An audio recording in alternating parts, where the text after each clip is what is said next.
responsable de la crise du disque.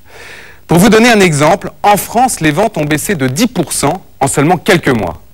Alors vous allez maintenant découvrir comment chanteurs, producteurs, bref, toute une industrie lutte contre le piratage, de quels moyens ils disposent, et puis une question, quels sont les risques pour ceux qui volent de la musique sur Internet? La guerre aux pirates, c'est une enquête de Candice Mahout, Christophe Barbin, François Darlegui et Aymeric Guyot. Il s'appelle David et vous ne verrez pas son visage, car à 25 ans, c'est un hors-la-loi. Il a accepté que nous le suivions dans les allées d'un grand magasin de disques. Une fois par semaine, son petit plaisir, c'est d'aller fouiller dans les bacs. À première vue, son comportement n'a rien de suspect. Il repère les nouveautés et il écoute les titres qui le tentent. Et comble du culot, il se fait même aider par les vendeurs. Vous avez reçu quoi en nouveauté cette semaine en hip-hop? Ça et ça. Ça date d'hier. Ça aussi. Donc c'est du frais, du produit frais. Du produit frais? Ouais. Ce qui fait de lui un hors-la-loi, ce sont ces deux armes apparemment inoffensives. Un papier et un crayon. Quand un album lui plaît, il ne le prend pas. Il se contente de le noter sur sa liste. Car les CD, il ne les paie jamais. Là, il vaut combien par exemple? Celui-là, il vaut 21 €. Donc c'est vrai que ça monte très vite. Hein. Je vais voir 10-15 albums, donc j'arrive directement à 300 € de CD. Donc aujourd'hui, c'est pas trop dans les moyens de prendre tous les samedis 300 € de CD. 5 minutes après, il ressort du magasin sans passer par la caisse. Aujourd'hui, j'ai besoin de rien, ici, du moins. Donc peut-être on va trouver ça à la maison. Voilà. Et oui, David n'a pas besoin d'acheter de disques. La musique, il va la trouver gratuitement depuis chez lui. Attention, c'est un délit qui relève de la contrefaçon, passible de 2 ans de prison et 150 000 € d'amende. Sans vous révéler tout le processus, voilà en substance comment ça se passe. David a un ordinateur, tout ce qu'il y a de plus normal, simplement relié à Internet.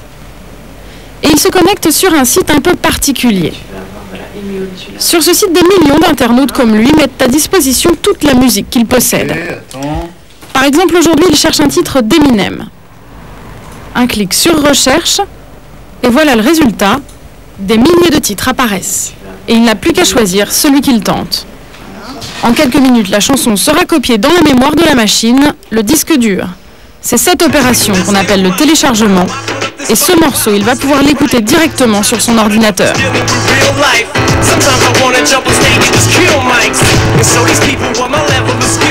Encore plus fort, cette musique, il peut même la graver sur des CD vierges dont il fait lui-même les jaquettes. Ça ressemble beaucoup au disque original, le tout pour 0 €. Mais aujourd'hui, il préfère les stocker en grande quantité sur ce qu'on appelle un mini-disque. Ensuite, j'ai eu un lecteur mini-disque. Et en fait, sur ce CD-là, je peux mettre ces 5 albums. C'est un gain de place. Donc c'est un gain de place pour moi.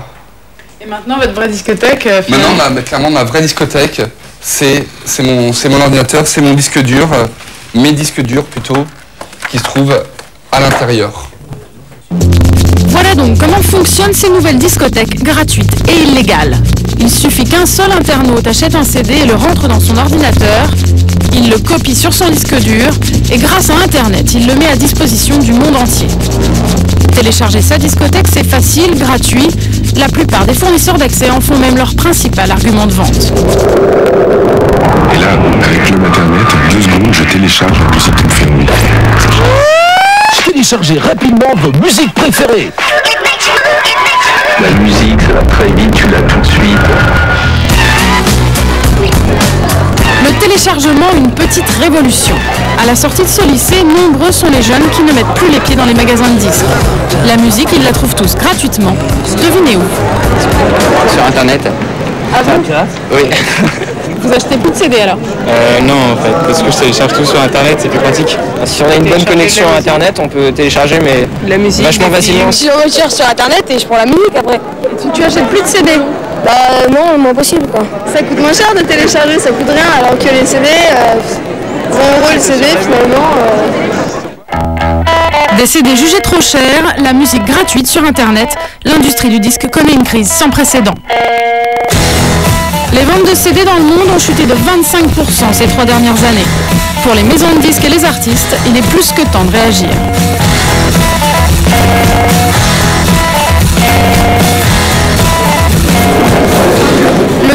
décembre dernier, artistes et producteurs se réunissaient à Paris pour en parler. Le chanteur Charles-Élie Couture, le patron d'Universal Music Pascal Nègre et même le ministre de la Culture Jean-Jacques Ayago. Pour tous, un même coupable, Internet. Très brutalement, je dirais ceci. Il faut à chaque moment bien se rendre compte que le piratage des œuvres, c'est un coup de couteau planté dans le dos des artistes. Et qu'à terme, si on n'était pas vigilant, c'est la création elle-même qui disparaîtrait, qui s'effondrerait. Laisse-moi kiffer la vibes avec mon mec. Je suis pas d'humeur à ce qu'on me prenne la tête. Cette jeune femme n'a pas de quoi se prendre la tête. Elle s'appelle Diams et elle a fait le tube de l'été qui lui a déjà rapporté près de 200 000 €. Nous l'avons retrouvée dans son studio d'enregistrement. Victime de son succès, elle subit elle aussi le piratage. Et même parmi ses musiciens, on n'a pas encore bien mesuré le problème. Est-ce que tu télécharges, toi, des morceaux? Bien sûr, ouais. Oui, ouais, je télécharge d'ailleurs. Et t'as pas l'impression de nuire aux artistes en le faisant? C'est un débat assez délicat, mais ouais, c'est vrai que quelque part, on nuit aux artistes en téléchargeant les morceaux, bien sûr, c'est sûr. Mais bon, c'est vrai que j'essaie de moins en moins de télécharger, tu sais, genre, je me rattrape. Diams a beaucoup moins ri quand elle a vu qu'on pouvait trouver gratuitement tous ses titres sur Internet. Là, on est à Diam, là. Oh, ben là, il y en a 200. Ah ben voilà. Bravo, les mecs. C'est vraiment des enfoirés, les gens, quand même. Bah, il y a tout, quoi. Toute ma vie. Ça fait quoi de voir ça? Moi, ça m'énerve, moi. Ça me fout les nerfs. Pour nous, c'est insultant. On est encore dans un pays où tout ce qui est artistique n'est pas reconnu. Donc un peintre, il travaille pas. Pour les gens, un peintre, il travaille pas, il est peintre. Donc ils vendent des toiles, c'est pas un métier. Voilà, pour les gens, c'est ça. En tant qu'artiste, je ne suis pas reconnu comme quelqu'un qui travaille. Donc pour les gens, prendre ma musique sur Internet gratuitement, c'est normal, vu que de toute façon, je travaille pas. Son tube a été téléchargé 300 000 fois. Il faut savoir que quand vous achetez un single à 5 €, une jeune auteure et interprète comme elle touche environ 30 centimes. S'ils avaient été payés, tous ces morceaux téléchargés auraient rapporté à Diams plus de 80 000 €. Les maisons de disques françaises boivent le bouillon. 36 millions d'euros de pertes depuis le début de l'année. Selon elles, c'est la faute à ces fameux sites internet. Alors bien sûr, elles ont tenté de les faire fermer, mais ce n'était pas si simple. Napster a été la première cible, un site créé en 1999 par cet étudiant américain de seulement 19 ans, Sean Fanning. Une révolution, pour la première fois des internautes peuvent y pêcher des millions de titres. Napster devient la bête noire des maisons de disques et rapidement, l'affaire tourne mal pour son créateur. La répression est venue d'une bande de gaillards du genre pas commode, le groupe de hard rock Metallica. Pour une fois, les rebelles veulent faire respecter la loi et leurs droits d'auteur. Ils attaquent le site avec l'appui des maisons de disques. Après 3 ans d'existence, Sean Fanning est condamné à fermer boutique. Mais un de perdu, 10 de retrouvé. E-Mule, Rockster, Soulseek, Gnutella, les sites de téléchargement gratuits se multiplient comme des petits pains. Sans oublier, bien sûr, le plus fréquenté d'entre eux, Kazaa. Depuis 3 ans, il est même considéré comme le successeur de Napster. Pour les maisons de disques, l'ennemi absolu, 260 millions d'utilisateurs à travers le monde, le site s'en vante même sur sa page d'accueil. Plus de 2 600 000 nouveaux adeptes cette semaine-là. Comment peut-il narguer impunément l'industrie musicale qui se cache derrière Kazaa? Stockholm, en Suède. C'est dans cette ville tranquille, au bord de la Baltique, que vit l'ennemi public numéro 1.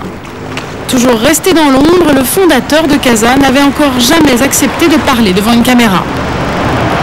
Un immeuble anonyme, à l'entrée 2 digicodes, pas de nom dans le hall, la porte du bureau fermée à clé même en pleine journée, la bête noire des maisons de disques se fait discrète. Et voilà donc notre pirate. En fait, un jeune homme de 37 ans aux airs de fils de bonne famille. Niklas Zenström dirige une petite PME, se fout de technologie et passionné par les télécommunications. Son dernier dada, un projet de téléphone sur Internet. Français. Bonjour. Ça marche. L'idée de Kazaa lui est venue il y a 3 ans. Son truc, c'était de permettre à des gens dans le monde entier de s'échanger toutes sortes de documents, des photos, des poèmes, des vidéos et bien sûr de la musique. Mais il plaide non coupable. Ce n'est pas sa faute, dit-il, si les internautes ont profité de Casa pour ne pas payer la musique qu'ils écoutent. C'est à ceux qui utilisent ces réseaux d'échange de décider s'ils veulent respecter la loi ou non. C'est comme pour les constructeurs automobiles. Une voiture peut aller jusqu'à 250 km/h. Et si les gens choisissent de rouler à 250 km/h en ville, bah c'est le choix du conducteur. Le constructeur, lui, il y est pour rien. À la différence de Napster qui organisait le trafic de musique, Casa laisse les internautes faire ce qu'ils veulent entre eux. Et cela n'a rien d'illégal en soi. D'ailleurs, lui aussi a été attaqué, mais les juges ont considéré qu'il n'était pas plus condamnable qu'un fabricant de photocopieurs. Au passage, sachez que si Casa est gratuit, c'est pourtant une affaire rentable. Ce qui fait vivre le site, c'est la pub. Là, c'est pour une société de crédit. Avec ses millions de visiteurs, Casa est un super panneau d'affichage.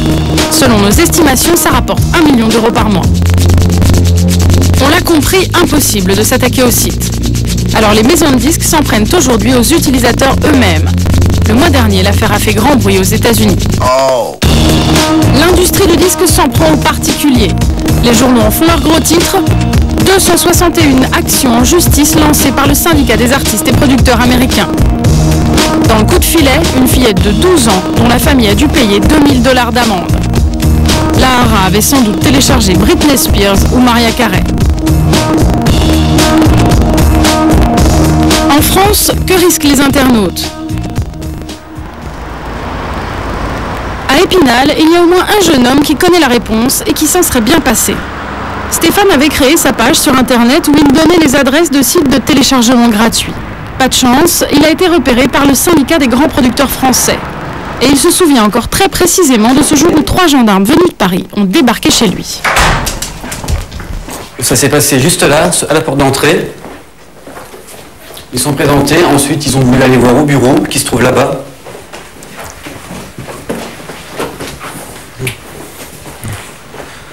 Bon, à ce moment-là, il n'y avait qu'un ordinateur. Le mien était là. Ils ont voulu fouiller la mémoire de l'ordinateur pour effectivement trouver des preuves que c'était bien moi qui avais mis ce site sur Internet. Ils ont imprimé les pages et ils ont pris l'ordinateur.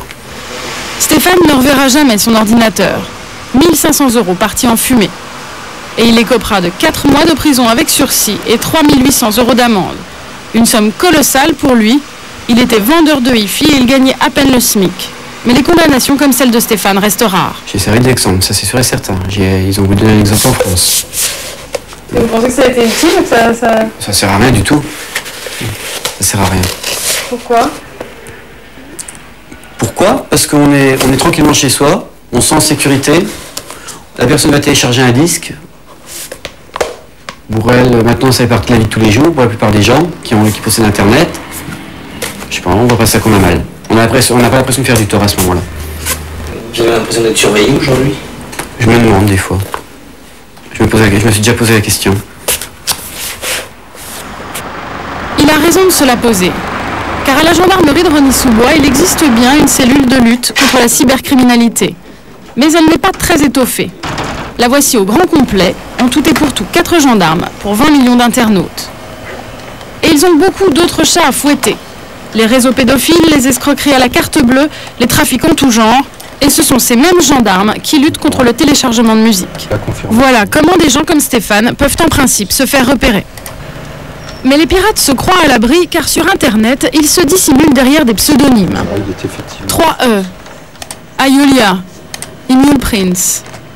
Mais attention, ces noms d'emprunt constituent-ils pour autant une garantie absolue d'anonymat?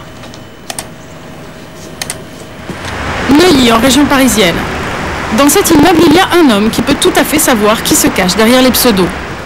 Stéphane Trépose, PDG d'AOL France. C'est ce qu'on appelle un fournisseur d'accès, ces sociétés qui vous abonnent à Internet, comme Wanadoo, Club Internet ou Tiscali.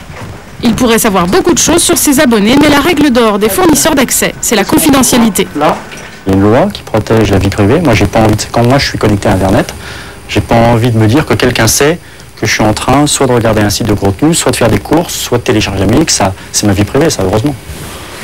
Ça, c'est le principe, mais il y a tout de même des exceptions. Quand la justice lui demande des infos, il est obligé de les lui donner. Si un juge vient me voir, m'envoie une convocation, ou m'envoie une instruction de me dire « je veux savoir si telle personne qui est abonnée chez vous, où est-ce qu'elle va ?» Donc c'est une décision de justice. Là, évidemment, je suis obligé de respecter la loi et donner des informations. Ça arrive rarement, mais ça arrive. L'an dernier, 15 internautes se sont fait ainsi repérer et condamnés. Mais c'était de grosses affaires, un vrai commerce. Ils téléchargeaient puis gravaient des CD pour les revendre.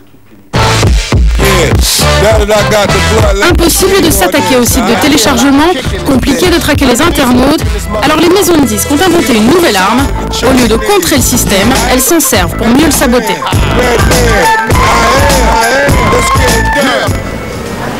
Nous sommes chez EMI, le numéro 3 mondial. Le look maison est plutôt décontracté. Voici le patron, Eric Twangkong. Le monsieur pèse très lourd.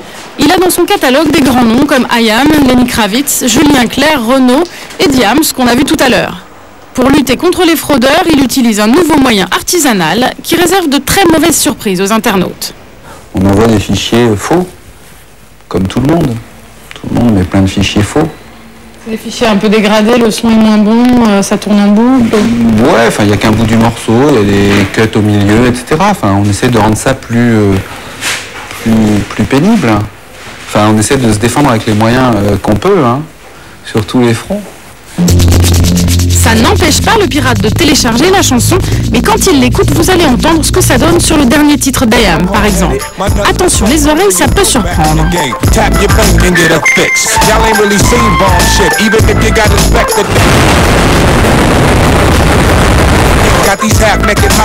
Il y a aussi une autre version, elle aussi, très énervante. Dans votre intérêt, ne téléchargez pas et ne distribuez pas de fichiers protégés par les droits d'auteur. Vous pourriez être condamné pour cela. Oui, mais voilà, ce moyen de lutte coûte très cher. Pour diffuser massivement des morceaux trafiqués d'IAM, par exemple, la maison de disques a déboursé au moins 20 000 € selon nos estimations. Bref, là encore, ce n'est pas la panacée. Alors, pour finir, voici la toute dernière trouvaille des maisons de disques. L'idée, c'est de frapper à la source. Souvenez-vous, les pirates partagent leurs CD avec le monde entier en copiant les morceaux sur leur ordinateur. C'est pour empêcher ça que les maisons de disques ont créé le système de verrouillage du CD. On appelle ça le copy control, en français le contrôle de la copie. Un symbole que l'on a vu fleurir ces derniers mois dans les bacs, un cercle avec un triangle pour avertir le consommateur qu'il ne pourra pas copier le contenu de son CD sur son ordinateur. Mais là encore, il y a un problème que les maisons de disques n'avaient pas prévu et qui leur a valu un procès retentissant.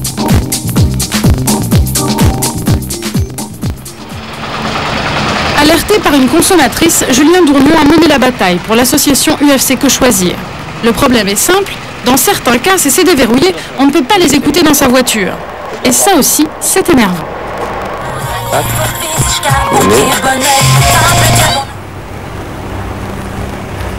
En effet, aucun son ne sort, le disque est illisible. Ce disque est finalement impropre à la consommation. C'est comme si un professionnel d'un autre secteur mettait sur le marché des matériels dont 10% étaient impropres à la consommation. Ça serait tout à fait scandaleux. Tout le monde ferait retirer de la vente ces matériels-là. La justice a tranché. Si votre CD est illisible, vous pouvez le ramener. On sera obligé de vous le rembourser. Mais les maisons de disques n'ont pas dit leur dernier mot. Dans les semaines qui viennent, une loi en faveur du verrouillage des CD va être discutée à l'Assemblée nationale. En attendant, la piraterie continue. Chaque mois dans le monde, 150 millions de chansons sont téléchargées gratuitement, en toute impunité.